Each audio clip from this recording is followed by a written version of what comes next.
Hey guys, greetings from கொக்கோவிஷ். இன்றைக்கி நம்ம இந்த வீடியோவில் 24 நம்பர் கேட்க தான் பார்க்க போகிறோம். எண்ட் வர மறக்காமல் பாருங்கள். அன்றைக்கி ஒரு கஸ்டமர் எனக்கு கால் பண்ணிவிட்டு என்னோடய ட்வின் டாட்டர்ஸ்க்கு வந்துட்டு பர்த்டே, பட் ஒரு பொண்ணுக்கு ப்ரௌனி தான் பிடிக்கும், ஒரு பொண்ணுக்கு பைனாப்பிள் தான் பிடிக்கும், பட் கேக் பார்க்குறதுக்கு இதே மாதிரி இருக்குன்னு இதை ரீக்ரியேட் பண்ணுங்கன்னு சொல்லியிருந்தாங்க. ஸோ 2ன்றது ப்ரௌனி அண்ட் 4ன்றது பைனாப்பிள் கேக்கில் பண்ணியிருந்தோம்.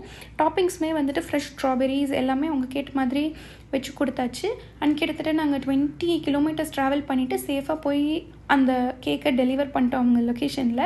அண்ட் அவங்க சொன்னது எதுனா, மேலேருந்து கேக் பார்க்குறதுக்கு ஒரே மாதிரி இருக்கணும், ஸோ அவங்களோட ஃபேவரட் ஃப்ளேவர்ஸை அவங்களே சூஸ் பண்ணி கட் பண்ணுறாங்களான்றதை பார்க்கலான்னு சொல்லியிருந்தாங்க. பட் அதே மாதிரி அவங்களுக்கு பிடிச்ச ஃப்ளேவரை சூஸ் பண்ணிக்கிட்டாங்க. ஸோ அதில் ரொம்ப ஹாப்பி அவங்க. உங்களுக்கும் இதே மாதிரி கேக் வேணும்னா ஸ்க்ரீனில் தர நம்பருக்கு கால் பண்ணுங்கள். அண்ட் நம்மளோட குட்டி கஸ்டமரோட ரிவ்யூவை அவங்க ஷேர் பண்ணியிருந்தாங்க. அவங்க ரொம்ப ஹாப்பியாக ஷேர் பண்ணாங்க. இதுக்கு மேலே எந்த ரிவ்யூவும் நமக்கு தேவையே இல்லை அப்படின்ற மாதிரி இருந்துச்சு அது பார்க்க.